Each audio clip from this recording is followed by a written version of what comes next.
O günü jut öyleriga kirmedi. Taң atqının kun chiqqanini bilmedi. Dadalarin kutgan go'dak balalar yo'lga qarab ko'zini ilmadi. Qiz cho'qallar juyib etib jaynakni, qo'liga oldi to'pi bosgan aynakni, kufaykini yeshib etib o kuni chashliq qizlar kiyib chiqdi ko'ynakni.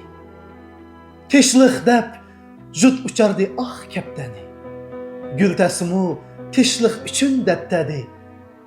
Jut cho'ngi deb atalgan yosh yigitlar maktabiga ilg'ab qo'ydi daftarni.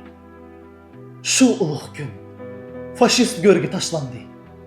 Yengish kunga jo'zi usti rastlandi. Urush qachon tug'ildikin kim bilsin, ammo teshliq shu kundan boshlandi.